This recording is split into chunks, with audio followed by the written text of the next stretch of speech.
Hello, and welcome to English for Everyone, where we practice real-life American English. Today we're going to learn to avoid some common mistakes, so let's get started. So when we use the word sense, which is the correct verb? Have or make? Well, they're both correct, but they mean different things. So let's take a closer look. First, let's talk about make sense. If something makes sense, that means it's logical. It's not confusing. It makes sense. Example, he's reading the book, but it doesn't make sense. It's confusing and he doesn't understand it. So I can say, it doesn't make sense to him. And if you're reading something and it doesn't make sense, you should read it again. Let's hear some examples of make sense. Yeah, that makes sense to me. Yes. Okay, so... Yeah, that makes sense to me. That makes sense to me because I love Jason, but it never seems to work out with him. It all makes sense. It all makes sense. It doesn't make sense to me. Judgment, control. I know this doesn't make sense to you, but I can't just turn it off that fast. Let's practice. He's reading the book, but it doesn't make sense to him. If it doesn't make sense, he should read it again. Pronunciation. Read it again. We hear the T in it pronounced as a fast D. Read it again. He should read it again. If it doesn't make sense, he should read it again. Let's practice. Does it make sense to him? That's right, it doesn't make sense to him. If it doesn't make sense, should he read it again?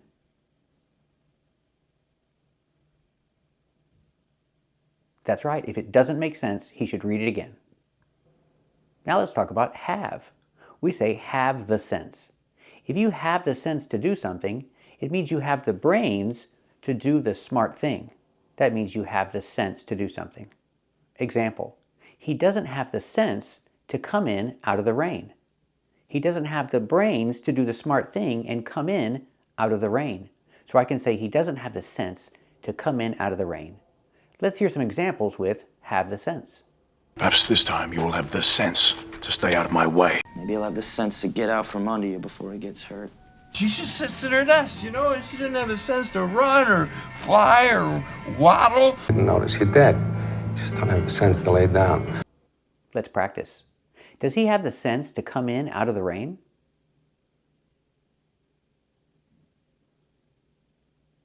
That's right, he doesn't have the sense to come in out of the rain. I can also say the good sense. He doesn't have the good sense to come in out of the rain. Let's hear some examples with have the good sense. The only question is whether the Southern government will have the good sense to do it first and soon. Will someone have the good sense to kill my brain, or will it come back as one of them? Sometimes he doesn't have the good sense that God gave little chickens. I have the good sense not to marry every woman I fall into bed. And I'd have the good sense not to answer. Pronunciation. Come in out of the rain. Come in out of the rain. We hear out of pronounced outa, outa. The T in out is pronounced as a fast D. It's between vowels. So we hear out of the rain. You can say out of the rain or out of the rain. We don't have to pronounce the V sound in of. He doesn't have the good sense to come in out of the rain. Let's practice. Does he have the good sense to come in out of the rain?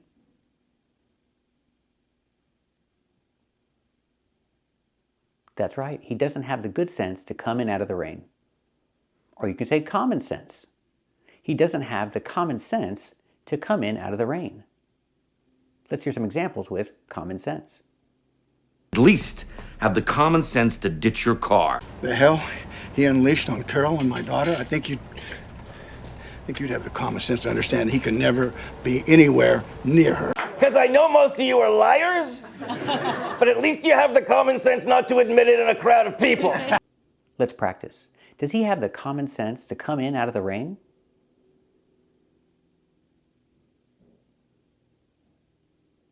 That's right, he doesn't have the common sense to come in out of the rain.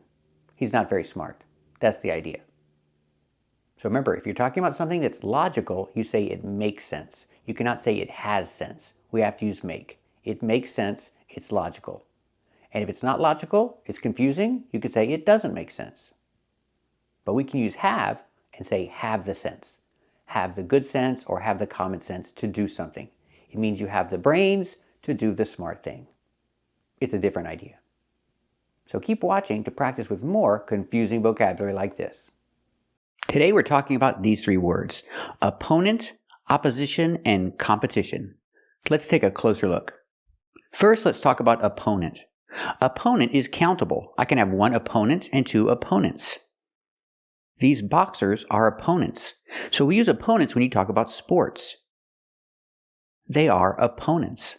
They're going to fight each other. So we call them opponents. Pronunciation. The first syllable is a relaxed sound like cup and up. Opponent. The stress is on the second syllable. We use a long O sound like no and go for the second syllable. Opponents. And the last syllable is relaxed. Nunts. Opponents. They are opponents. They're going to fight each other. Let's talk about it. The little guy is going to lose because his opponent is too big for him. The two opponents are not evenly matched. One is much bigger than the other one. So the little guy is going to lose because his opponent is much bigger than him. Let's practice. Are they opponents? That's right, they are opponents. Is the little guy going to lose? That's right, the little guy is going to lose. Why? Why is he going to lose?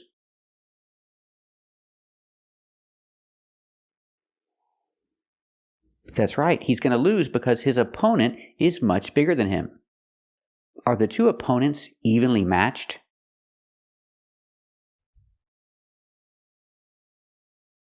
That's right, the two opponents are not evenly matched. It's not a fair fight. Now let's talk about politics. In politics, we can use the same word. We can say they are political opponents. They don't agree with each other. They are political opponents. They're candidates running against each other for a political office. We call them political opponents. Let's practice. Are they political opponents? That's right, they're political opponents. Do they agree with each other? That's right, they don't agree with each other. Are they candidates running against each other for a political office?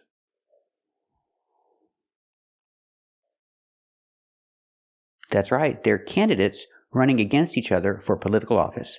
They're political opponents. Now let's talk about the word opposition.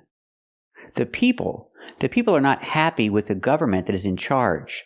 We call them the opposition, or the political opposition. They don't like the political party that is in charge, so we call them the political opposition, or just the opposition. They're not happy with the government that is in charge, the government that is in power. They don't like them, they are the opposition. They're the political opposition. Let's practice. The people protesting, what are they called? Are they called the political opposition? That's right, they're called the political opposition. Or can I call them just the opposition? That's right, you can call them the opposition. And why do we call them the political opposition? Are they happy with the government that's in charge?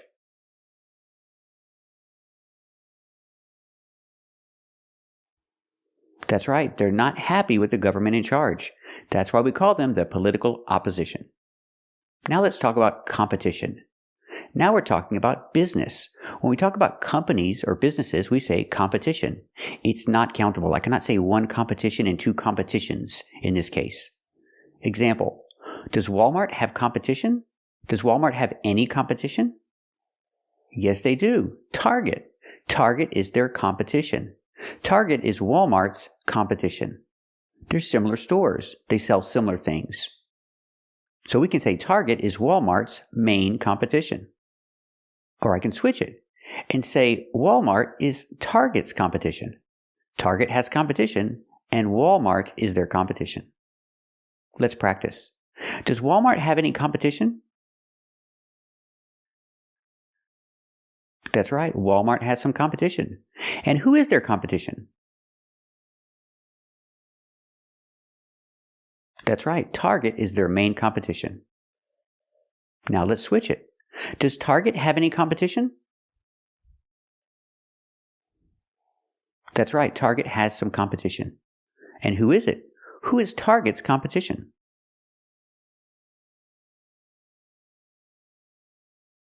That's right, Walmart is Target's competition. They are their main competition.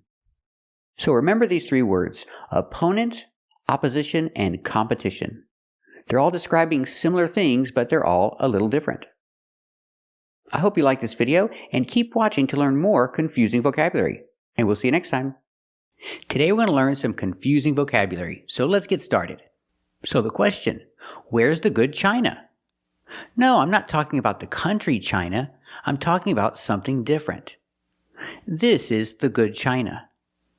The word china refers to good dishes. Dishes made out of porcelain. And it's not countable. I cannot say one china and two chinas. It's just the good china.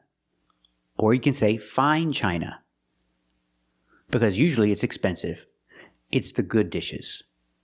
And you can talk about plates like these. This is china. Or you can talk about a teapot or teacups. This is also china.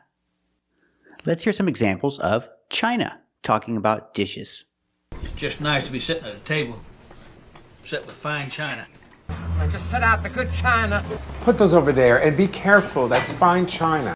Lucy's putting the finishing touches on a fancy dinner table. Good china, silver, etc. Hey, that's my good china. Use the good china. It's fine china. Very fragile. You idiot. Mom's good china. Well, I think there's some candle holders in the china cabinet. The china had never been used. Does it wear silk? Or eat off fine china? So the answer to the question, where's the good china? The good china is in the kitchen. Because you're talking about dishes. And what is it made of? It's made of porcelain.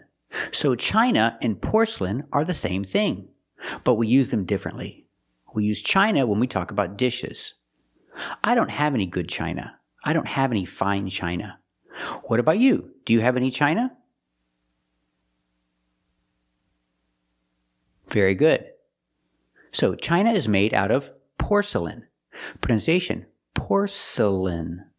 The first syllable is the sound or, like door and more, por. Porcelain.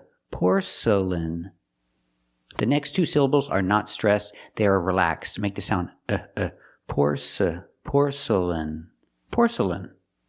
Put the stress on the first syllable.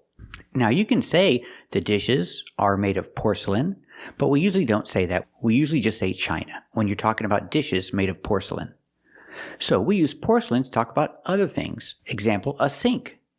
The sink is made out of porcelain. Or a toilet. A toilet is made out of porcelain. That's when we use the word porcelain. Let's practice. What is the sink made out of? That's right, the sink is made out of porcelain. What about the toilet? What is the toilet made out of? That's right, the toilet is made out of porcelain. That's the material. The same material as the good dishes, but we have different names for them. So remember, this is china. This is good china. This is fine china. You can say it's made out of porcelain, but we usually don't. We just call it china. And if you talk about a sink or a toilet, you cannot say it's made out of china. We say it's made out of porcelain, but they are the same material. Thank you for watching, and if you like this video, subscribe to our channel. And if you want to become a member, click the join button. And we'll see you next time.